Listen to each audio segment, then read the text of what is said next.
لیکن یہ کہ امام مہدی کی حکومت قائم کرنے کے لیے کون لوگ آئیں گے؟ عرب جو ہیں وہ اندر سے کھوکھلے ہو چکے ہیں، عیاشی نے، دولت نے، پیسے نے، دولت، پیسہ، عیاشی، اس کی وجہ سے کھوکھلے ہو چکے ہیں۔ یہاں میں آپ کو دو حدیثیں سنانا چاہتا ہوں۔ سنن ابن ماجہ کی روایت ہے حضرت ابو ہریرہ سے رضی اللہ تعالی عنہ، قال قال رسول اللہ صلی اللہ علیہ وسلم اذا وقعت الملاحم بعث اللہ بعثا من الموالی ہم اکرم العرب فرسا واجودہ سلاحا یوید اللہ بہم الدین، رواہ ابن ماجہ عن ابی ہریرہ رضی اللہ تعالی عنہ۔ جب ملاحم کا دور شروع ہوگا تو اللہ تعالیٰ اٹھائے گا ایک لشکر یا لشکروں پر لشکر موالی میں سے۔ موالی کون ہے؟ عربوں نے جب فتح کیا تھا اس پورے علاقے کو خلافت راشدہ کے دوران، اور پھر وہ لوگ جو ہے، ایک رائے تو یہ تھی کہ انہیں غلام بنایا جائے سارے آبادیوں کو، لیکن یہ کہ حضرت عمر کا اجتہاد تھا، اس کے مطابق جو ان کو غلام نہیں بنایا گیا تو وہ موالی کی حیثیت رکھتے ہیں۔ عربوں میں دم نہیں ہے، موالی میں سے لشکر اٹھیں گے کہ جو در حقیقت حضرت مہدی کی حکومت کو قائم کرے گی۔ دوسری حدیث سنیے، عن عبداللہ ابن الحارث رضی اللہ تعالی عنہ، اور یہ ابن ماجہ کی روایت ہے، قال قال رسول اللہ صلی اللہ علیہ وسلم یخرج الناس من المشرق فیوطئون للمہدی یعنی سلطانہ، لشکر نکلیں گے، لوگ آئیں گے مشرق سے، اور وہ حضرت مہدی کی حکومت کو جمائیں گے اور قائم کریں گے۔ اب ذرا نوٹ کیجئے کہ جزیرہ نماء عرب کے مشرق میں کون سے ملک ہیں؟ تین: ایران، افغانستان، پاکستان۔ یہ تین سالڈ مسلم ممالک، مسلم آبادی اکثریت۔ ویسے تو یہ کہ آگے ہندوستان میں 20 کروڑ مسلمان ہیں، لیکن وہ 20 کروڑ جو ہے وہ تو 80 کروڑ کے اندر تحلیل ہو جاتے ہیں غیر مسلموں میں، لیکن یہاں جو معاملہ ہے یہ غالب اکثریت کا۔ ان میں سے ایران کا معاملہ جہاں تک ہے، نمبر 1 یہ کہ وہ شیعہ عقائد کے حصار میں بند ہے، اس سے ادھر ادھر ہونا اس کے لیے ممکن نہیں۔ حدیث میں یہ بھی آتا کہ اصفہان سے 70,000 یہودی دجال کا ساتھ دیں گے، لیکن بہرحال خراسان ایک صوبہ ہے افغانستان کا اس وقت بھی شمال مشرقی کونے میں، مجھے امید ہے وہاں سے خیر کی، کیونکہ خراسان کا لفظ وہاں پہ شامل ہے، اور حضور کی حدیث میں بعد میں آپ کو سناؤں گا کہ خراسان سے فوجیں چلیں گی جو یروشلم کو دوبارہ حاصل کریں گی، فتح کریں گی، جیسے پہلے یروشلم کھویا عربوں نے تھا، دوبارہ حاصل کیا تھا کرد نے، کرد خون صلاح الدین ایوبی رحمۃ اللہ علیہ، ایسے اب پھر عربوں نے کھویا ہے، لیکن لینے والے خراسان سے لشکر آئیں گے۔ یخرج من خراسان رایات سود لا یردھا شیء حتی تنصب بإیلیا، خراسان کے علاقے سے کالے علم لے کر لشکر چلیں گے جن کے رخ کو کوئی موڑ نہیں سکے گا جب تک کہ وہ جا کر یروشلم میں نصب نہ ہو جائے۔ اس کے بعد نام آتا ہے پاکستان کا۔ یہ ہے میری اور آپ کی داستان، اور یہ ہے سبب جس کی وجہ سے کہ میں آپ سے یہ گفتگو کر رہا ہوں۔ اصل میں تو کس لیے؟ محض ایک علمی استفادہ، محض اپنی بات آراء کو ظاہر کرنے کا شوق نہیں، بلکہ یہ کہ اپنی ذمہ داری ہم پہچانیں کہ ہم کس مقام پر کھڑے ہیں۔ دیکھیے، اس پاکستان کے بارے میں یا ہندوستان کے بارے میں علامہ اقبال نے کہا تھا اپنے ترانہ ملی میں، میرے عرب کو آئی ٹھنڈی ہوا جہاں سے، میرا وطن وہی ہے، میرا وطن وہی ہے۔ اور مجھے بتایا گیا کہ سنن ابی داؤد میں یہ روایت موجود ہے کہ حضور نے فرمایا کہ ہندوستان کی طرف سے مجھے ٹھنڈی ہوا آتی، اگرچہ مجھے وہ حدیث ابھی نہیں ملی ہے، لیکن حزب التحریر کا ایک کارڈ مجھے ملا تھا، تو اس میں اس حدیث کا اور اس میں ابو داؤد کی روایت کا حوالہ موجود تھا۔ لیکن میں جو چیز آپ کو بتا چکا ہوں وہ یہ کہ الف ثانی کا پورا تجدیدی کارنامہ اس ہندوستان کی سرزمین میں ہوا۔ مجدد الف ثانی شیخ احمد سرندی، شاہ ولی اللہ دہلوی، سید احمد بریلوی، وہ تو ہمارے پاکستان میں آ کر جو ہے ان کا خون جذب ہوا ارض پاکستان میں۔ پھر شیخ الہند مولانا محمود حسن۔ تحریک خلافت چلی تو صرف ہندوستان میں چلی اور کہیں نہیں چلی۔ آزادی کی تحریک چلی پوری دنیا میں، وہ نیشنلزم کی بنیاد پر چلی، ملے نیشنلزم، عرب نیشنلزم، ترک نیشنلزم۔ ہمارے ہاں چلی تو اسلام کے نام پر، پاکستان کا مطلب کیا؟ لا الہ الا اللہ۔ پھر پاکستان قائم ہوا معجزے کے طور پر، بلکہ نازل ہوا ہے لیلۃ القدر میں، انا انزلناہ فی لیلۃ القدر، جیسے قرآن نازل ہوا لیلۃ القدر میں، یہ پاکستان بھی نازل ہوا لیلۃ القدر میں۔ اس کا برقرار رہنا ابھی تک معجزہ ہے. ہندو یہ سمجھتا تھا، کانگریس سمجھتی تھی کہ جھٹپٹ ختم ہو جائے گا. پھر یہ کہ اس کا قرارداد مقاصد کا پاس ہو جانا، مزید بھی اور اضافی دفعات دستور میں آ جانا، اب کمرشل انٹرسٹ کو ربا قرار دے کر حرام قرار دینا، یہ سارے لینڈ مارکس ہیں کہ جو اشارہ کر رہے ہیں کسی چیز کی طرف، معاملہ کدھر جا رہا ہے.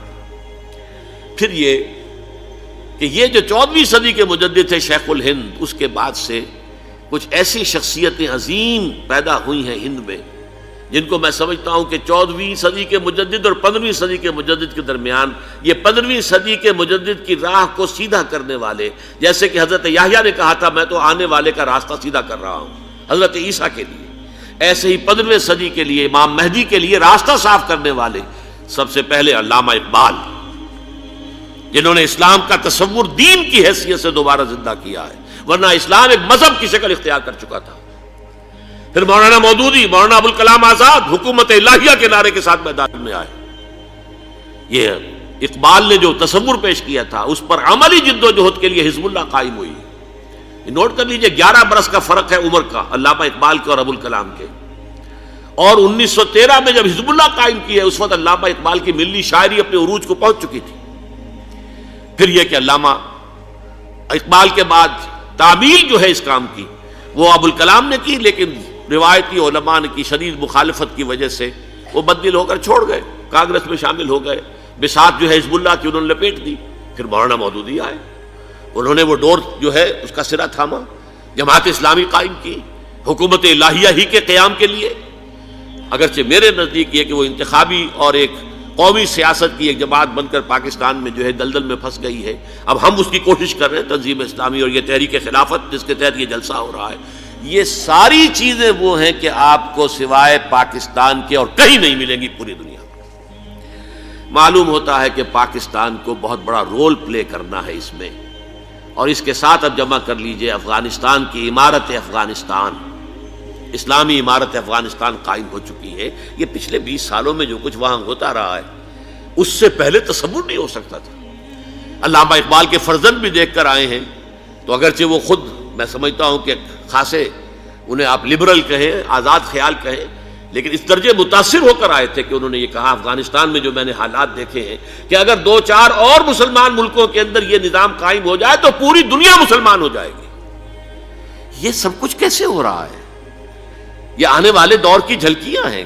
Coming events are casting their shadows before. یہ سب بتا رہے ہیں کہ پاکستان افغانستان کو مل کر اس میں کوئی عظیم رول پلے کرنا ہے. اور اس کے ضمن میں اب میں علامہ اقبال کے بارے میں آخری بات کہہ رہا ہوں. علامہ اقبال کے بارے میں عام یہ خیال ہے، انہوں نے اپنے خطبات میں مہدی کا اور نزول مسیح کا، حالانکہ میں کل پڑھ رہا تھا مولانا سید احمد اکبر آبادی رحمۃ اللہ علیہ کا ایک مقالہ ان کا کہ علامہ اقبال نے ابن خلدون کے بارے میں یہ کہا ہے کہ مہدی کا اور نزول عیسیٰ کا دونوں کا انہوں نے انکار کیا ہے، حالانکہ ابن خلدون نے نزول عیسیٰ کا انکار نہیں کیا، صرف مہدی کا انکار کیا ہے. بہرحال علامہ اقبال نے خطبات میں انکار کیا ہے، لیکن یہ کہ اپنی شاعری کے اندر میں چیلنج کرتا ہوں کسی بڑے سے بڑے اقبال شناس کو. ان کا یہ شعر ذرا سنیے: خضر وقت از خلوت دشت حجاز آید بروں، کارواں زی وادی دور و دراز آید بروں. خضر وقت، امام وقت، رہنمائے وقت، قائد وقت، خلوت دشت حجاز، حجاز کی صحرا کی کسی خلوت گزینی سے نکل کر باہر آئیں گے. میں حیران ہوتا ہوں علامہ کے اس فکر پر اور اس مصرے پر. یہاں انہوں نے شیعہ اور سنی دونوں کے کانسیپٹ جمع کر دیے. شیعہ کا کانسیپٹ یہ چھپے ہوئے کسی غار میں وہاں سے برآمد ہوں گے، اور ہمارا کانسیپٹ میں ام سلمہ رضی اللہ تعالیٰ عنہ کی حدیث سنا چکا، چھپے ہوئے ہوں گے وہ وہاں پر، مدینے سے نکل کر آ کر مکے میں چھپ جائیں گے.